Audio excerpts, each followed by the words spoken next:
E para explicar como o governo está cortando diversos dos nossos direitos, eu recebo aqui a coordenadora nacional da Auditoria Cidadã da Dívida, Maria Lúcia Fatorelli. Muito obrigado pela sua presença aqui no programa. Eu queria que você tentasse explicar em 3 minutos, o que é difícil, a tarefa é árdua diante do massacre de propaganda do governo a favor da reforma da Previdência. Eu queria que você explicasse por que o déficit, o famoso déficit da Previdência, é na verdade um déficit fabricado, que é a tese que você defende, e queria que você explicasse isso à luz do parágrafo 194 da Constituição Brasileira. Em primeiro lugar, agradeço a oportunidade de estar aqui com vocês, uma honra para a Auditoria Cidadã da Dívida. E essa questão da Previdência, ela foi a maior conquista da Constituição Federal. Os constituintes colocaram no artigo 194 da Constituição a seguridade social, a segurança do povo. Que não é só Previdência. Não é. São 3 fatores. É um tripé. É previdência, assistência e saúde. Foi a principal conquista social. Ela é tão importante que na própria Constituição, no artigo 195, os constituintes estabeleceram o financiamento desse tripé.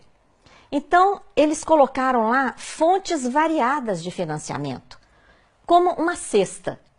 Nessa cesta, eles colocaram, primeiro, os trabalhadores e empregadores vão contribuir com uma contribuição para o INSS incidente sobre a folha, paga tanto pelos trabalhadores como pelos empregadores. Também as empresas vão contribuir sobre o lucro. Então foi criada a contribuição social sobre o lucro líquido. Criaram também a contribuição que incide sobre o consumo. Tudo que consumimos, bens, serviços, a COFINS, contribuição para o financiamento da Seguridade Social, que é a maior arrecadação do país.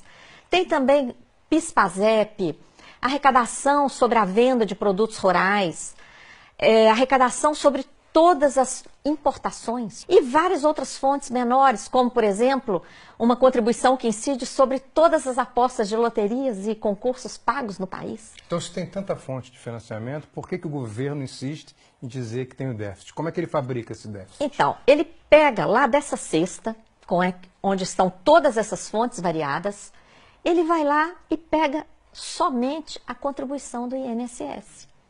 E compara o que se arrecada com essa contribuição, paga por empregados e empregadores urbanos e rurais, ele compara isso com todo o gasto da Previdência, que é o maior entre o tripé da Previdência, Assistência e Saúde. O maior deles é a Previdência. E quando fazemos a conta honestamente, considerando todas essas fontes, e todos os gastos com previdência, assistência e saúde, o que a gente obtém?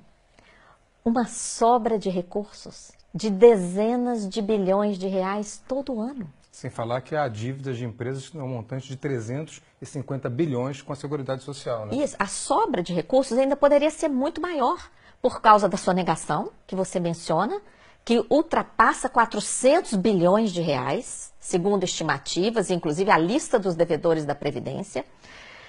As desonerações, que são setores que são liberados de contribuir para a Seguridade Social.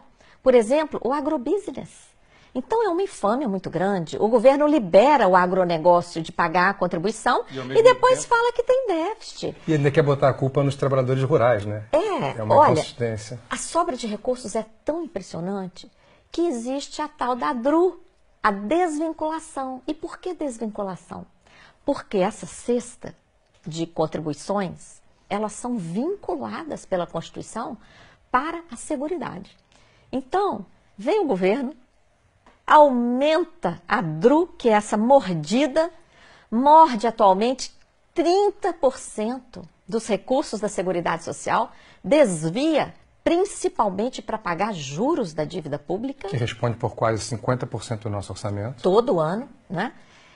E depois vem falar de déficit? Não. Maria Lúcia, essa explicação dos ovos, né, dos 8 ovos na cesta, é muito boa, porque ela consegue se contrapor a essa propaganda maciça do governo que tenta impor uma visão da reforma da Previdência para o grande público. E, ao mesmo tempo, a grande mídia faz o mesmo, inclusive através de analistas políticos que sempre repetem: a reforma da Previdência é primordial e sem ela o país vai quebrar. Muito obrigado por ter sido tão clara com a gente.